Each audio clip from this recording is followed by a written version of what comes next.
Yes, that's right. It's Joe here live for Joyrider TV, back with another Q&A where I'm going to be tackling your most pressing catamaran sailing questions ready for the weekend. Yes.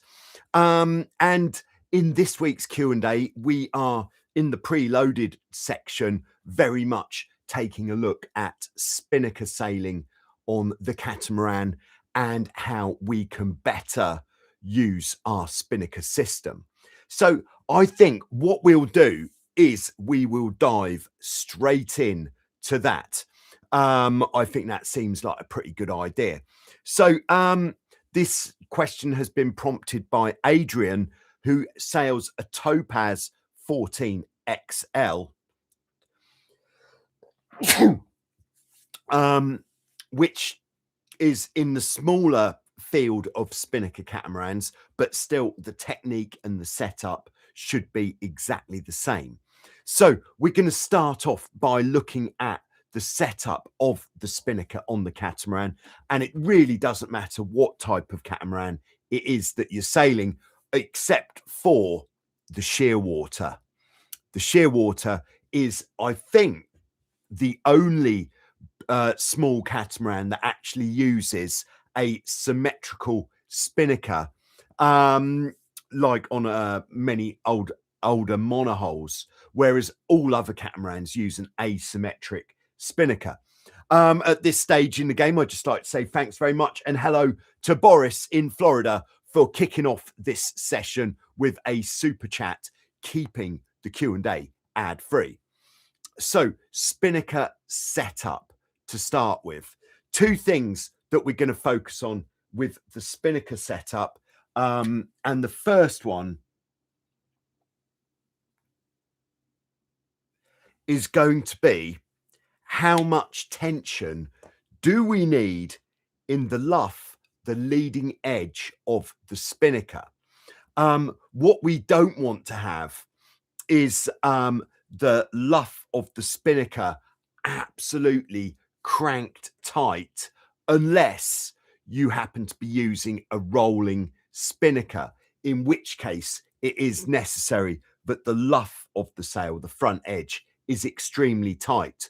But with a conventional spinnaker, which goes into a chute or maybe even a bag on the trampoline, it doesn't want to be like bar tight. So how tight is the right amount of tension? Well, I've actually rigged up a simulator where I've got, right, how am I going to do this? Where I've got, this is our spinnaker pole, and disregard the fact that it's actually tied off round the pole here. And if this is the luff of our spinnaker, now when the spinnaker is hoisted, and you should do this on land in light winds, hoist the spinnaker up to your normal position. If you've got a two-line system, make sure that the tack, so this is the tack of the spinnaker here, the front bottom corner, this part here, make sure it is pulled all the way to the end of the pole. So for accuracy, we could put this here. And then with this tensioned, what you want to do is on a smaller boat, so on a Topaz 14, take 2, maybe 3 fingers at the bottom of the spinnaker, bit tricky to do in this situation, and the amount of slack, let's call it, in the luff should be so that you can push those 3 fingers down onto the pole like that. That's how much loose you want in the luff. Now, if you're sailing a bigger catamaran, like a Formula 18 size cat, then it should be 4 fingers at the luff of the spinnaker to be able to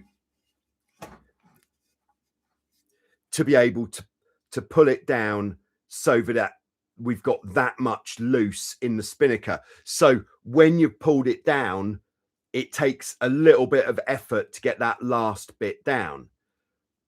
All right, so there we go. So we're going between 2, 3, 4 fingers of slack, depending on the size of the boat.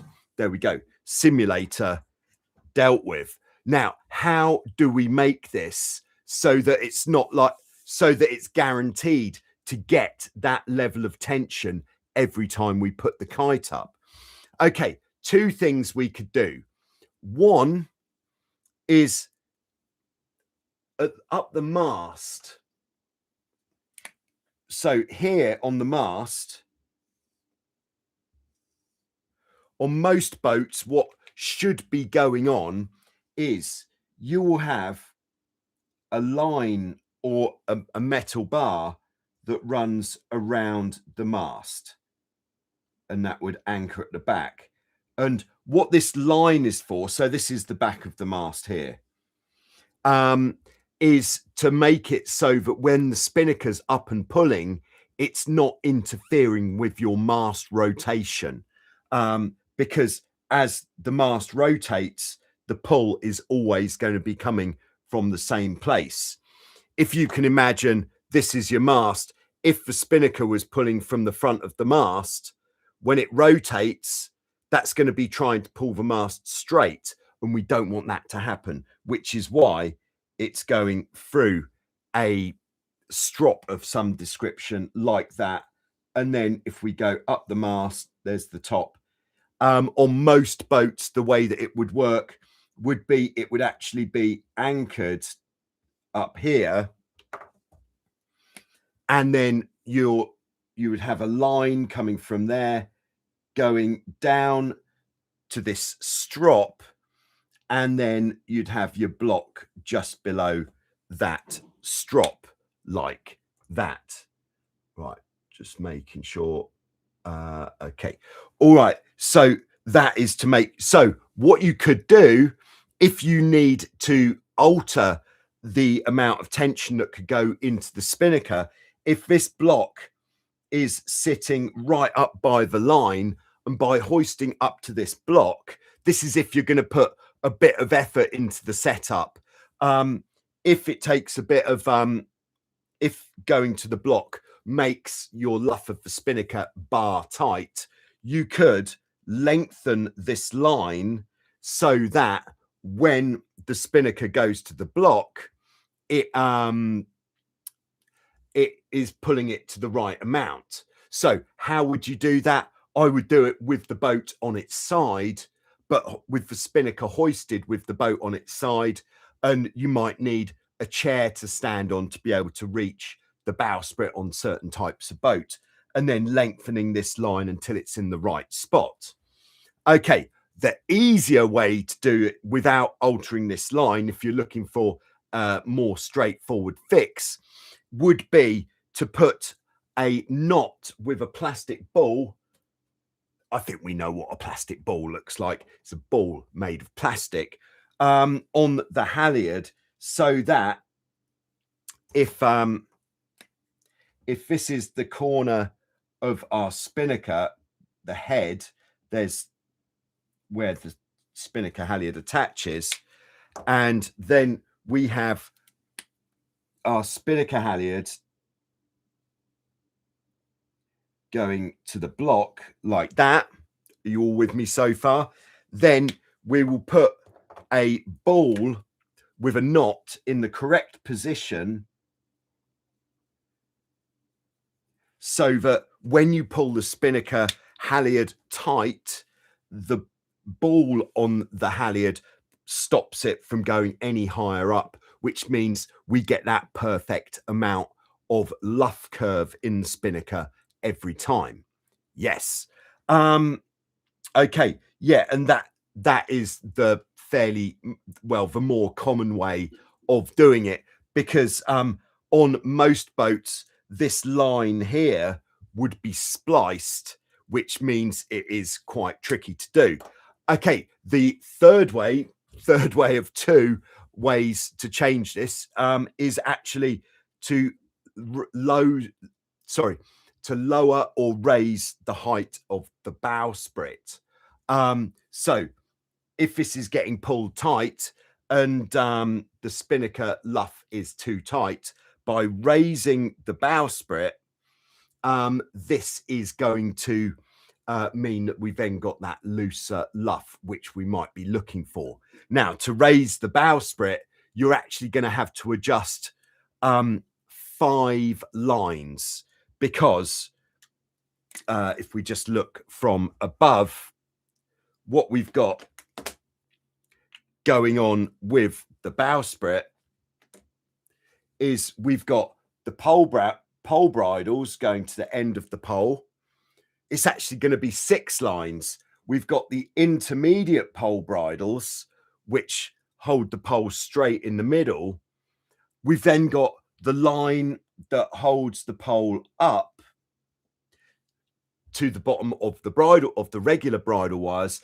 And then the 6th line is what you should use, is a line that goes around the pole here, goes down the side of the chute, and then also ties off to the bridle there, which is an anti-twisting line, so that when you're pulling the spinnaker up, the plastic part of the spinnaker chute isn't getting twisted upwards.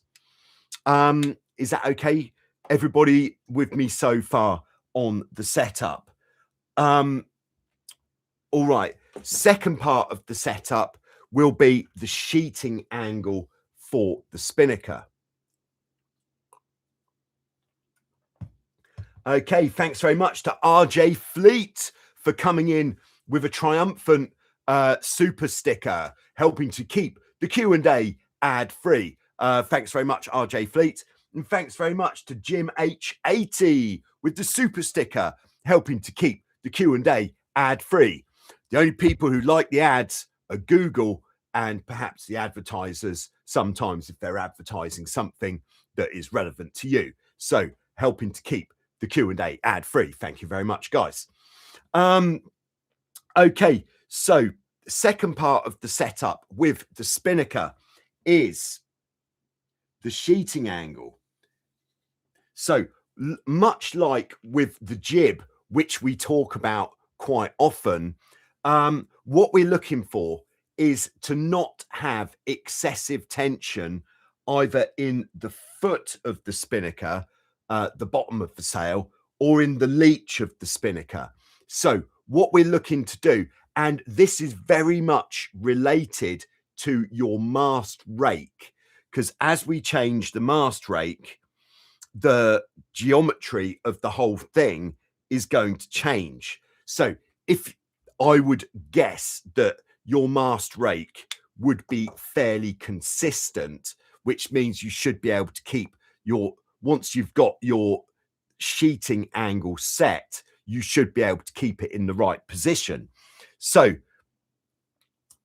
what we're looking to do is to have it, so if we were going to draw a straight line through the clue, this is ultimate scientific. So again, if you had your boat on its side, you could actually do this, where you measure the luff, and what we want is 1/3 of the way up the luff of the spinnaker. Let's say that's about here.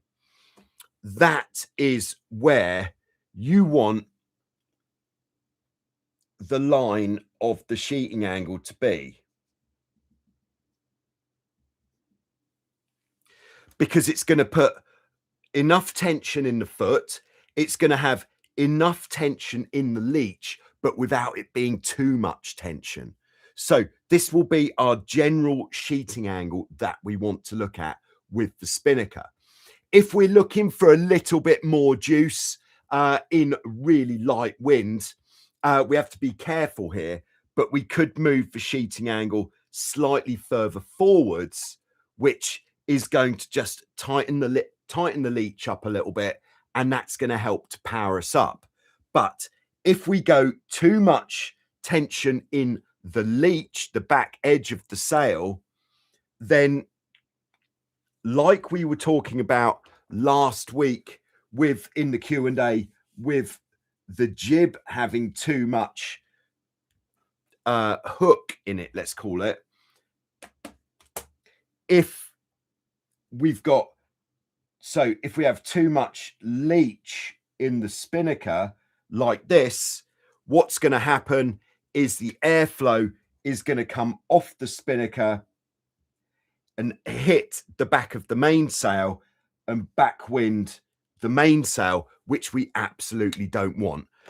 We want it to be parallel with the back of the mainsail at the most. That is why we don't want it to be too tight in the leech. Okay, so that is part one of this spinnaker question, which is the setup. Before we go on to part two, which will be the actual sailing, I'm going to check in with everybody who's checking in the live chat. So taking line honors today, and I said hello already, is Boris in Florida. Great to have you with us, Boris. On the podium, we have got Bobby Bruce in Pennsylvania. We're having the Sam Myers Regatta this weekend at Pymatuning Sailing Club. Hope I'm getting somewhere close to the pronunciation there. In Ebeltoft, Denmark, we've got Mr. Tony KP. Hello, Catamaran lovers. Yes. All right. And then we've got Bernhard in Austria. Great to have you with us. And I'm sure Brigitte will be with you there. Nice to have you on board. We've got Ryan on board in Maui. Yes, we are hitting the far-reaching corners of the globe. Always nice. Okay. So random in Seattle, Dave H108 is on board as well. Great to have you with us, Dave. And then random in Seattle says, it's a ball made of plastic. Plastic. Yeah, I suppose I do say things like that sometimes. That is what a plastic ball is. All right. Yeah, not going to lie to you. I am a little bit hoarse right now because last night I was in Athens with the boy watching the, I think you'd call them metal band Pantera. And yes, some shouting was done. It was amazing. Okay, so then we've got Warren on board, also in Seattle. Yes, we've got Seattle on board. Also representing the West Coast, we have got Greg is with us in San Diego. Great to have you with us, Greg. Representing Chicago, Illinois, sorry. We've got Kevin. And then from San Martin, we've got this is a tough one for me. Mihak Rumpak. Sorry, if that was poor. And then we've got Jim H80, who says a sad day on Chautauqua Lake. I was sailing my Hobie Pearl and using the hoop and bag one line system I got from your videos. I was hit by a gust. The main was out and the mast folded in half. All right, we're just going to have a moment for Jim's mast there. Yes, this is a yeah, sorry for that, Jim. That is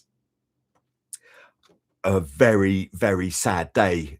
Yeah, and for those of you who are not following what has happened to Jim there, so what we need when we're sailing with the spinnaker, if there are strong gusts of wind coming through, is if the spinnaker is, you know, even if it's pulling from here, that the hounds on the mast, where the mast is held up from, okay, maybe the scale on this drawing is a little bit off, but the hounds are just here, and this is, the hounds are really low on this one. Okay, all right, getting that. All right, this is where the mast is supported. Everywhere from the hounds, where the shrouds and the forestay attach, and below, that part of the mast is supported. The part of the mast which is not supported is above there, and above there So realistically, the spinnaker would be pulling from higher up. So all of this section of mast is unsupported, which means if with no support, we get hit by that huge gust, like the gusty conditions definitely put the mast under much more strain, where it will be fine, you know, not much pressure in the spinnaker, and then suddenly a load of load in the spinnaker that is going to be pulling excessively forwards the top of the mast, which, unless we do something about it, can actually mean that you could break your mast, like what's happened to Jim there. So what can we do about that? What we can do is very important, is if it's either strong wind or gusty conditions, we need to make sure that we're supporting the mast using the mainsail. And the way that we do that is by sheeting the mainsail in tight. So then that is pulling the top of the mast backwards, which is supporting the mast against this forward pull. Like one of the instincts that you really need to get out of if you're sailing with the spinnaker in heavy or gusty wind is your instinct might be, all right, gust of wind, dump the main sheet. That is actually the complete opposite of what you should be doing. Or if you've already got it cranked in, just don't release the main sheet at all. You're controlling your power using the steering. Don't sheet out, because especially, like, worst thing possible that can happen in terms of this power is you're sailing along, you get hit by a gust, you stick the nose in, and then you sheet out.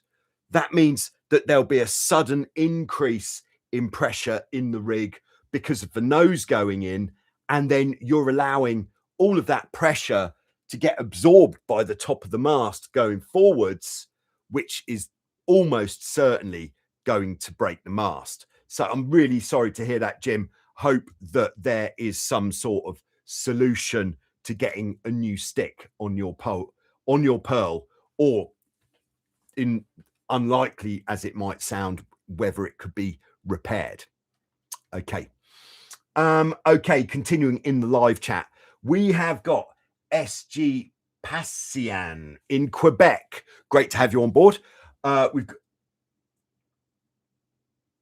Okay, Jim says, I can't find another tiger mast would be the one. So if you are, I think, are you in, Jim is either in Canada or the US, I believe.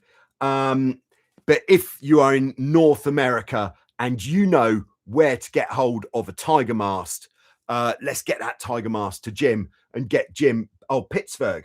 Oh, so maybe Bobby, also in Pennsylvania, might know of somebody who somehow has got a tiger mast but no tiger. Or it could just be something of a similar section where the head fitting from the tiger mast could be changed onto that mast. So this is what the global catamaran sailing community is for. One of the many things is to help somebody who is in need. Right now, Jim needs a mast. Let's see if we can find one. Okay, continuing. We've got Warren on board who says Pantera is awesome. Yes, Warren, I agree. Oh my gosh. We've got Stalk of Corn on board in North Carolina. I think that's the first time for Stalk of Corn, because that is definitely one of the best user IDs I have heard for some time. All right, the Digger 76 from Hot Western Germany says, question that I should have asked last week, but didn't watch it live. I've had several lines of 3 telltales vertically behind each other, often only the frontmost. leeward, hold on, let's leeward telltales along the luff stall, but all the others fly. What could be the reason? Appreciate the answer as always. Okay, I'm just going to do a little bit of live preloading there. The digger, and we'll come on to that once we've finished with our Spinnaker questions. All right, so Warren says no one is making new mast extrusions, shouldn't be hard to find a new one. Yeah, I'm sure that there would be mast extrusions out there, but I think what would be ideal for Jim would be a tiger mast that doesn't have a tiger to go on, because that means that mast would be already fitted with the hounds in the right position, the fittings for the diamond wires in the right position, the right head fitting, mast foot, all of it ready to go on the boat. And if it's a used one, of course, price is also a consideration. Okay, so all right, one more in the live chat before I jump back in, and we've got Marty on board in Switzerland, sunny but windless, unfortunately, at the moment for Marty. All right, so back into the live chat. No, back into the preloaded, where we're talking now about technique. And the issue that Adrian, I didn't even mention Adrian's question here, but he said he has to turn upwind to inflate or fill the kite and to keep it filled. Heading down consistently makes it collapse. Could be poor sheeting technique, could be a setup issue, could be anything really. Should we have to settle for a reduced downwind angle with the Spinnaker up? It's fun to fly, but we lose progress. I'm guessing that Adrian is sailing against other boats there as well, which yeah, is why it might feel that your angle isn't perhaps as good as you want it to be, but perhaps it could be down to sheeting. So let's look at the course first that we're going to sail with the Spinnaker up. So here we are, downwind. Here's our wind. And okay, so when hoisting the Spinnaker, we are generally going to do this on a very deep downwind point of sail. And the stronger the wind, the deeper downwind we want to put the boat, because what that means is as the Spinnaker is being deployed, is being hoisted, you're not going to have pressure in the Spinnaker immediately as it's going up. In lighter wind, like especially if we're sailing around the course, here we are sailing around the course, in lighter wind, you could be approaching the windward mark and you could actually deploy the Spinnaker before you get to the mark and just have it flapping a little bit for the last boat length before you turn downwind. And that means that as soon as you've turned downwind, you can sheet in, Spinnaker is filled immediately rather than leaving it until after the mark to start hoisting. So most likely, if you're, let's say you're running a one line system, would be as you're in your last boat length to the mark for the crew to start hoisting the sail at that point, because what we're trying to do is on the downwind, have the Spinnaker pulling as soon as we possibly can. Okay. But just if we're sailing out in the open, no course, having the boat further downwind is going to make your hoist easier. And then once the Spinnaker is hoisted, to get the sail to fill, we are going to turn the boat up towards the wind. And especially in lighter winds, a good guide of the angle that we need to put the boat at is actually going to be the same as if we were sailing without the spinnaker initially, getting it to fill, which is with the apparent wind coming across the boat at 90 degrees. That is going to be the deepest downwind for the apparent wind that we can sail and have the spinnaker filled. So apparent wind, little very brief recap, is made from the true wind and our induced wind, the wind that we're creating by moving forwards. So the apparent wind meets kind of like halfway between those two winds. And the reason that is the furthest downwind that we can sail and have the spinnaker fill is because that angle there on the apparent wind is going to mean we get, here's our airflow, is we're going to have, and then this is our very large spinnaker. If we are to scale here, we're going to have airflow around both sides of the sail, which is definitely what we're looking for there. If we were to go further downwind, so like this, and our apparent wind was more behind, we wouldn't have this airflow going around the front of the spinnaker, and the air that's going into the back of the spinnaker is going to be turbulent, and we're not going to have airflow on this side. So we can't actually get any performance out of the spinnaker if we sail too deep. Okay. All right. So yeah, this is why we definitely have to sail at least with apparent wind at 90 degrees. But a lot of the time with the spinnaker, once we're getting up to speed, our apparent wind, even in a light wind like 6 to 8 knots, our apparent wind will be more kind of like this.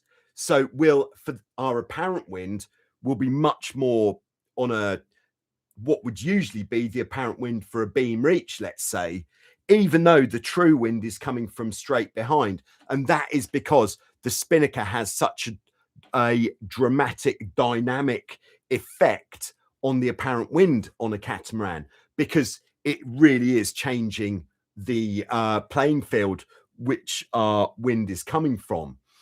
All right, so that is number one. Yes, we have to turn the boat towards the wind to get it to fill. Now, very important is that we never sail with the sail in too tight. So we're now on the last part of this sailing with the spinnaker story. So the crew, or if you're sailing single-handed, the sheet operator needs to be easing the sail out all of the time. If for any period you haven't been easing the sail out, the front edge, well, if the sail is oversheeted, it is not going to be working as it should, and it is not going to fill as it should. So ease the sail out, watch the front edge of the sail. Excuse me 1 minute.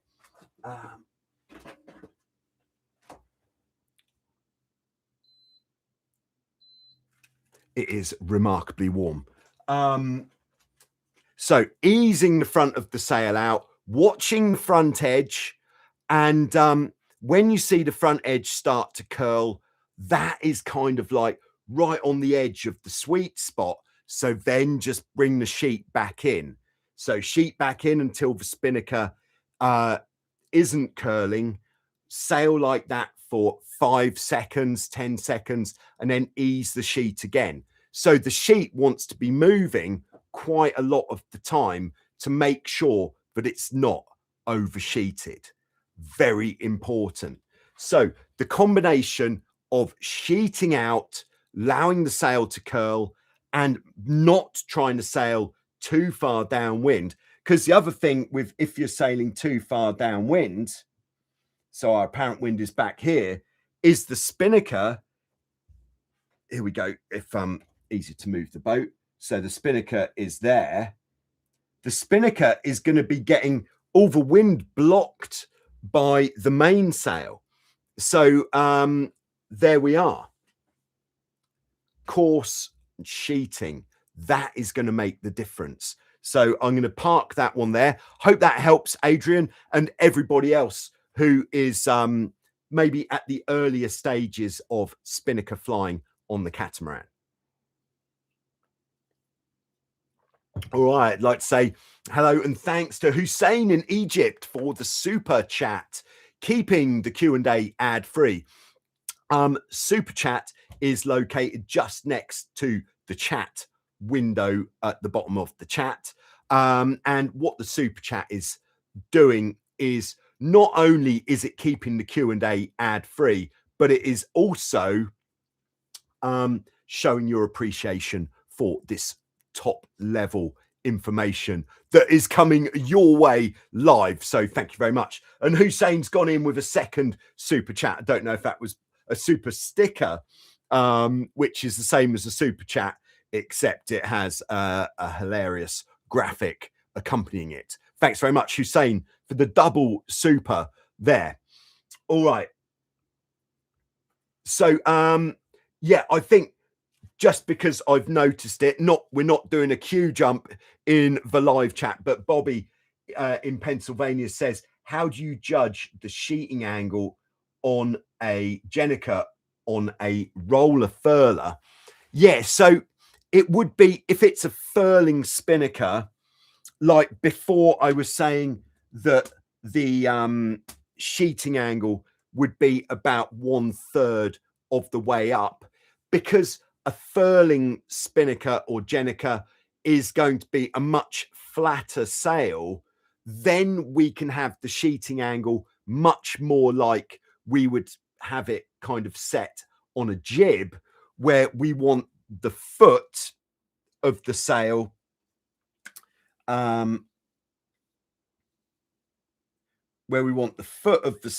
to be more even with the tension in the leech of the sail.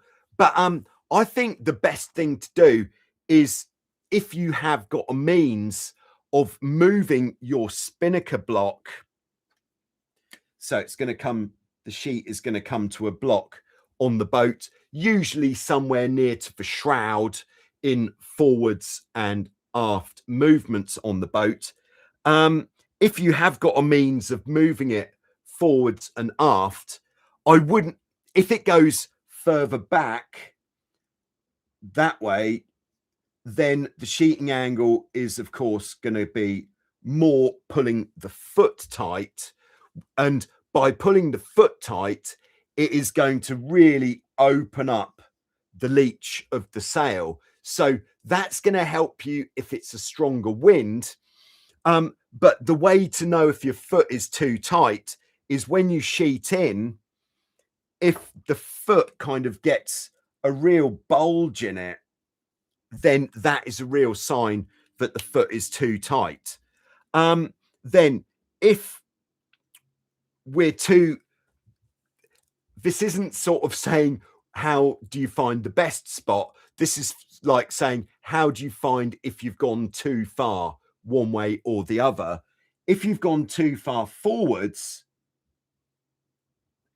then the sheet is going to be very much pulling down. And what you will see, and this is something like the sheeting position, I think most times you'd want to be setting this up on land. But what you'll see if your sheet is too far forwards is in the leech of the spinnaker, you would see almost like a shape like this, where you're putting a bit of a fold into the leech because you're pulling down too much. So you want to move the sheeting angle back until you're no longer seeing this kind of crease, or it's more like a big wave in the leech of the spinnaker. Once you get to that point, that is a good starting point. But yeah, about even, but still, even with the rolling spinnaker, have the leech a little bit more open than you would do on a jib, so you've got more twist in there so that we're not risking backwinding the mainsail.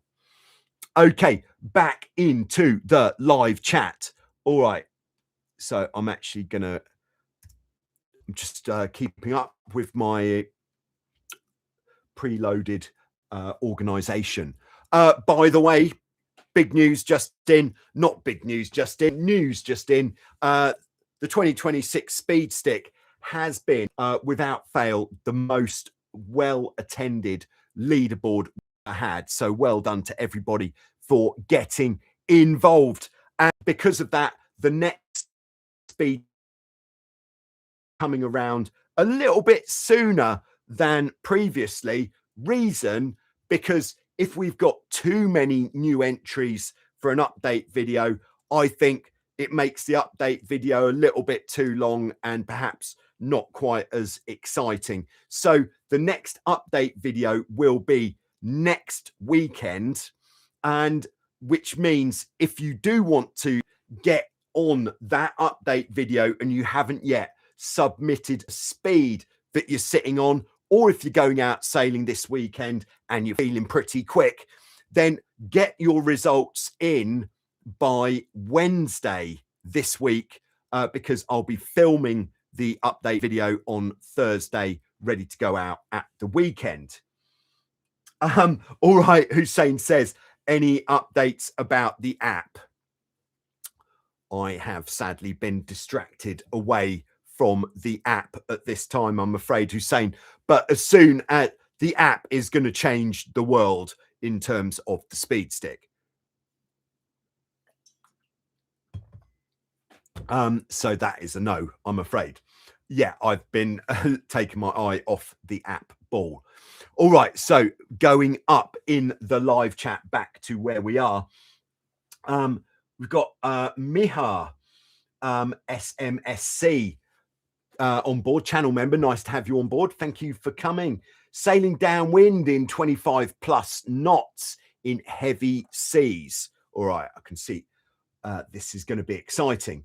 Bearing away in a gust and gaining speed when surfing down a wave. How to avoid crashing into the next wave. Yeah, we kind of talked about this a bit last week, but yeah, so if you're sailing in a heavy wind like that with waves, then we're going to be attacking it differently to how we're attacking it if we're sailing in flat water. And our here, these are waves, by the way, and our steering is going to be more for the waves than the wind. So if we are charging downwind like this and we get a gust, then if we were to bear away for that gust, we are going to be just going straight into the back of the next wave, which we don't want to do.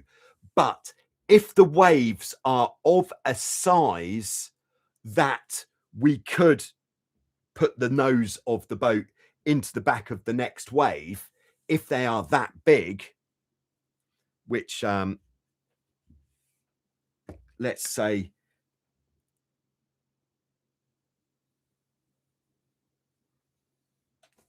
kind of like this, and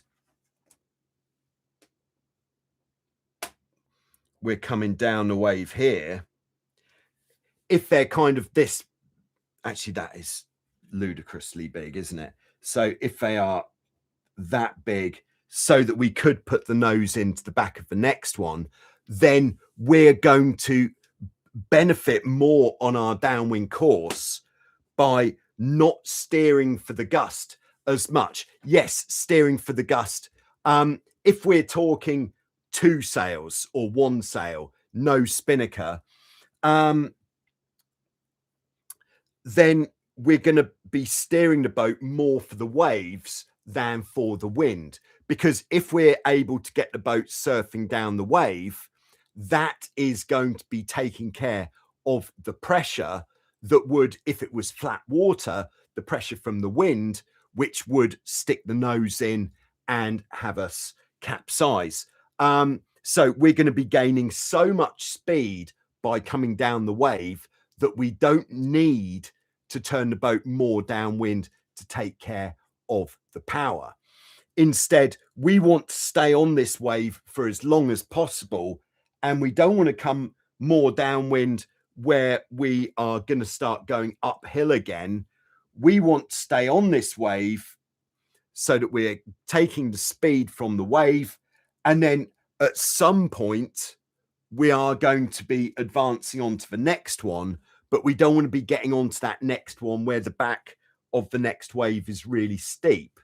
Now, the tricky bit is if we are in the waves with the spinnaker up, then I would say, let's be honest, it's not something I do a huge amount of, but what I would certainly be doing is sailing generally with a bit less power on, so that we're not having to bear away as much in the gusts to take care of the power with the spinnaker. That is pretty much the best I can do just there, I would say. So I'm going to park that one there, if I may, Miha, because that's where I'm going to park it. Less steering and more releasing the gennaker. Yeah, just keeping the boat going as fast as possible, making sure that you are never oversheeted with the spinnaker. Weight as far to the back of the boat as possible. If you're sailing with a crew out on the trapeze, foot in the foot strap, if you've got one right at the back, that is really going to help as well. And yeah, just keeping the power under control. So sailing on a lower course generally, rather than like flat water, we are going to be steering the boat to keep the hull out of the water. And then if we get a gust, we have to bear away. Whereas in the big waves, sailing with the boat a little bit flatter so that we don't get this time. If we sail with the boat generally flatter, so with this windward hull only just lifting, which means if we get a gust, we're not going to have to bear away as immediately, which if you are in the danger zone in the waves, could put the bow of the boat into the next wave, and easing the spinnaker or gennaker out as you bear away. Yeah, it is a tricky one. I was hoping when I was in Holland recently, there would be waves to challenge me with that kind of situation. But either it was that the waves weren't big enough, or perhaps the amount of power I had on the boat wasn't quite enough. All right, so I'm going to move on there, if I may. All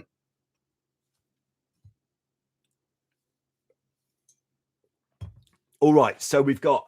all right, how do we pronounce this? TZ Gucci on board in San Francisco, California, USA. Great to have you on board. All right, I love sailing dinghies and am on the race team for the RS Terror. Yes, the RS Terror. For those of you who are not familiar with the RS Terror, it's basically like a much more modern design Optimist with better performance massively than the Optimist as well. I also sail other boats. I recently got a GoPro and started to record cool clips. That is nice, because the great thing with recording, boom, your action is it means if you've been sailing, you then get to go sailing for a second time from the comfort of being indoors, sitting in an armchair, just going, look at what I did. This is great. And it's a great way of learning from your experience as well. You could say, why is it that every time I let the main sheet out, the boat heels to windward and I am, you know, if you're on a monohull and I'm dragging my bottom through the water, you could just learn stuff by watching. Any tips for dousing fast? All right, dousing, which would be depowering, I think. I always shrimp and then have to go to the bow. Any tips for? All right, so yeah, dousing is, yeah, you'll have to just confirm what that term means and what we are referring to there. Any tips for starting a YouTube channel of cool sailing clips? Yeah, to start, all right, to start a YouTube channel. This is actually in the Joyrider Classroom series, where we did a whole module on filming the action.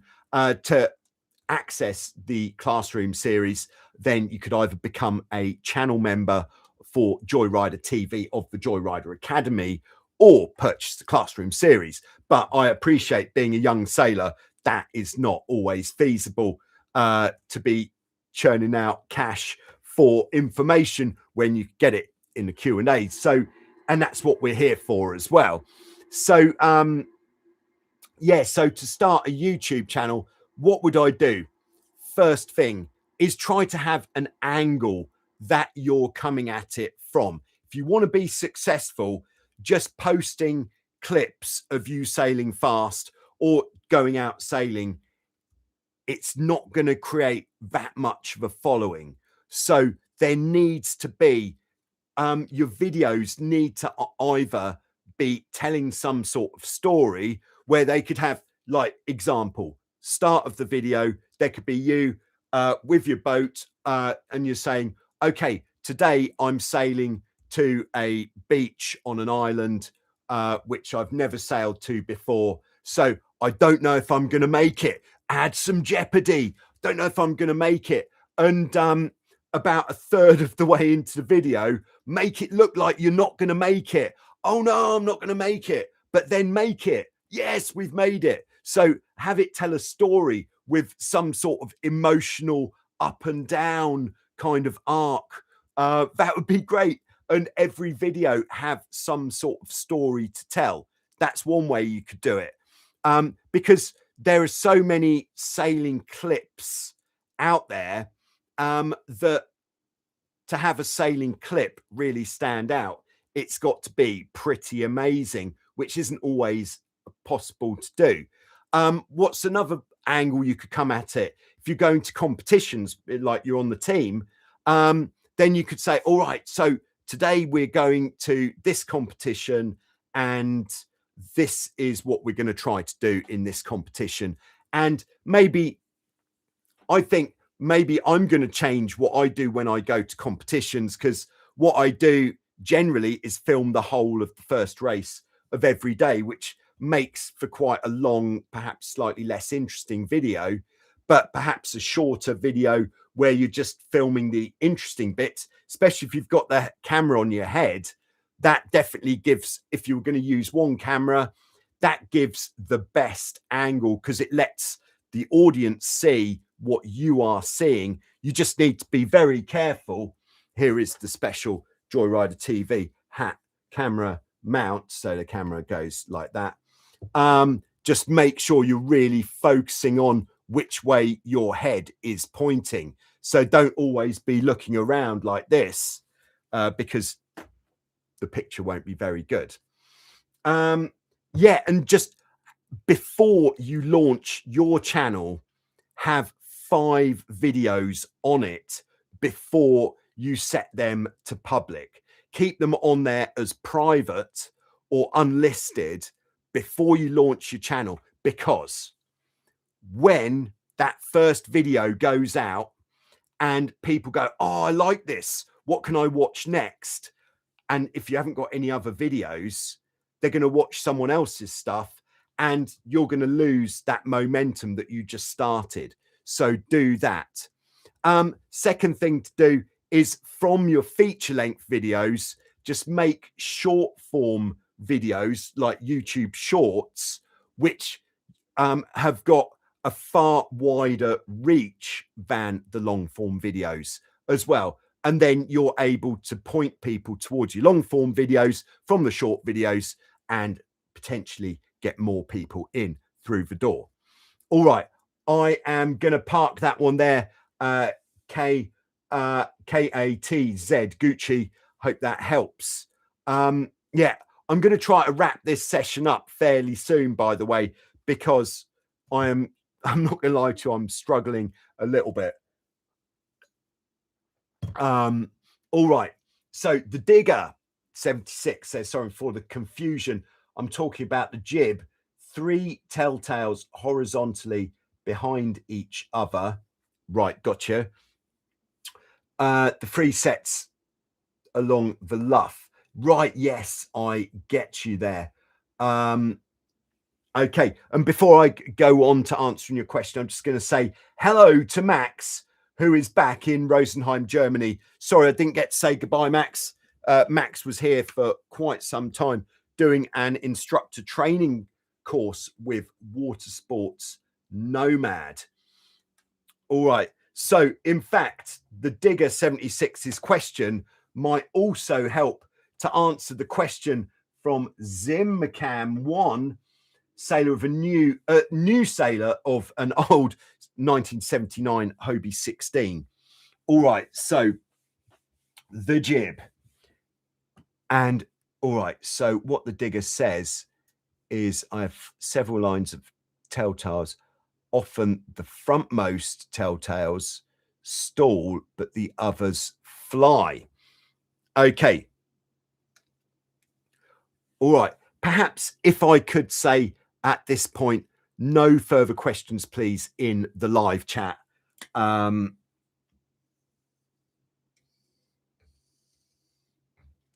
So here's the jib. Now, and this is quite an interesting thing to do, to see what is happening with the airflow on your jib. So if you haven't got telltales like this and you really want to know what's going on, you could do it. So what we're talking about here is actually having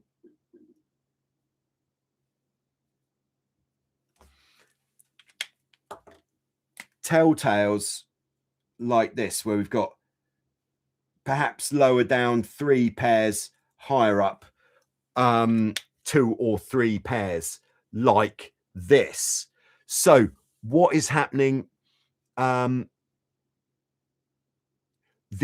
ones furthest forward, so this is for the Digger, the ones further forwards are stalling when the ones further back are not stalling. So what would this look like? So if we are on this tack going this way, that means the green ones are the ones on the windward side, which means that what's happening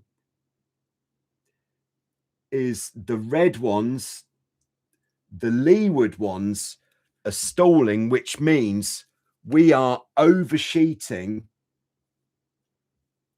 the jib at the front. And the back of the sail is flying correctly. I would say, hey, Justin, thanks very much. We've got Justin on board in Texas, South Texas. Thanks very much for the super sticker, keeping the Q&A ad free. You can see Justin in action on Joyrider Worldwide. Yes, Joyrider Worldwide, the new YouTube channel that I set up as part of the Filming the Action module. Yeah, so what we know about airflow is the worst thing we can do for our airflow is having the sail in too tight. So if at any point the outside telltales are not flying straight back, we need to do one of 2 things. And this depends on what our objective is. If we're sailing upwind like this, and our outside telltales start lifting like this, we want to sail the boat closer to the wind. Because what this probably means, if it's in terms of direction, would be that we're not sailing close enough to the wind. So the wind isn't flowing correctly. If this is the jib is the wrong way round here, by the way. And the red ones are not flying and the green ones are. It's because we haven't got enough wind going over that side of the sail. So the wind is kind of doing this and then it's coming into the sail here. So we either need to sail the boat closer to the wind, or if our objective isn't to sail upwind, we need to let the jib out. Those are our two options. Okay. But I hear you cry. If I let the jib out, then the windward telltales further back are going to start lifting up. Yes, they are. But what that means is the front of the jib, which is the most important part that we're focusing on, that is going to be trimmed correctly. And then as we come further back on the jib, the air passing over the windward side or the jib is going to be opening up. It's going to be opening up towards the back, which is going to be more efficient. Now, how can, I'm actually thinking about this, how can we get the back of the jib to close more? This might actually be the byproduct, same as how we were talking about with the Spinnaker. If your sheeting angle is too far back, the back edge of the jib is not going to be getting sheeted in very much, which means that this is possible to happen, that the front of the jib oversheets much earlier than the back of the jib. So move your sheeting angle further down, which is going to pull down more on the leech, which means this is going to be sheeting in earlier, which means we should be able to achieve even flying of the jib telltales. So if the front ones are stalling earlier, it means that the sheeting angle is too far back. If we're trying to get the whole thing working as one mega efficient unit of thrust. There we go. I'm going to park that one there. I hope that helps the Digger 76. All right, cracking on to the final preloaded question. And this one comes from Bart,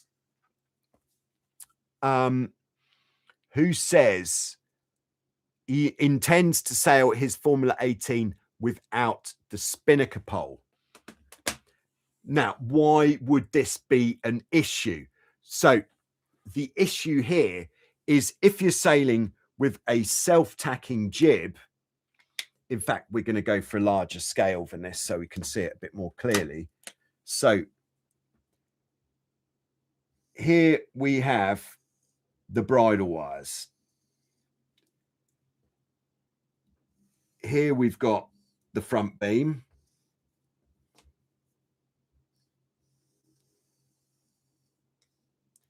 Here we've got the track for the self-tacking jib. But the issue here is when you have a self-tacking jib, there's got to be something up here for the jib to pull against, which would usually be on the bowsprit. Now, if you're not sailing with a bowsprit, it seems a bit excessive to be sailing with a bowsprit just for the purpose of being able to sheet in the jib when you don't have any intention of using a spinnaker. So how can we route our jib sheet line? All right, so this is what would usually happen. So the jib sheet would what would usually happen? Yeah, so let's say the cleat, need colors. The cleat for the jib sheet is on the front beam like this, let's just say, and then our jib sheet, and this is going to be the same on both sides. The sheet is going to go through the cleat under the self-tacking jib track. It will then go, all right, we need, what is going on here? All right, it's then going to go through a block up here, and then we need to have another block further forwards, and then we would have maybe a purchase system down here. All right, I hope everyone's enjoying the high quality artwork here. If you're just tuning in now, you might be thinking, what on earth is going on here? All right, so the jib sheet itself, the bit that you pull, is just going to go around this block and then to the cleat on the other side. All right, this is looking good so far. Now, this block up here, this is the one which would usually be attached to the bowsprit. But I think the most simple solution I can see is just attach this block with a small line to the bottom of the bridle wires, and then that will have the block in roughly the same sort of position. Now, the issue that you might have is that it might put this block way too high up, which would mean that you might need to get inventive with some rope. And what I mean by that is, if your bridle wires are up here, if they're too high up, the jib sheet is actually going to be rubbing underneath the self-tacking jib track, which means we need this block to be, if it was up here, so we might need that block to be lower down. So to get it lower down, what can we do? We might have to support the block 3 ways. So we run a line from where the bridle wires attach and actually effectively make bridle wires just for this block, which are going down here. And then to stop it from coming backwards, we could run another line to the bridle wires just to hold that block. Now, those lines that are holding it are going to have to be pretty strong. So I would think like a D12 Dyneema, like, oh, I'm committed now. D12 Dyneema like this, which you can just see entering in from over there. Yeah, because it's very, very strong and doesn't stretch, unlikely to break. All right, so then how does the end of this jib system work? This block goes forwards to here, then back round the purchase system, ties off here, and this block here, this is the one that actually attaches to the jib. All right, there we go. I'm going to end this here. So thanks very much, everybody, for tuning in, and thanks for supporting this Q&A, everybody who put in a super chat or super sticker. And I'll be back on Sunday with some more action on Joyrider TV. Until then, if you are going sailing, take a GPS with you, get on the speed stick, and then you'll have something to chase the next time. And hello to Cloud Chaser, and thanks very much. I believe in you too. Thank you, and have a good weekend, and keep it safe out there.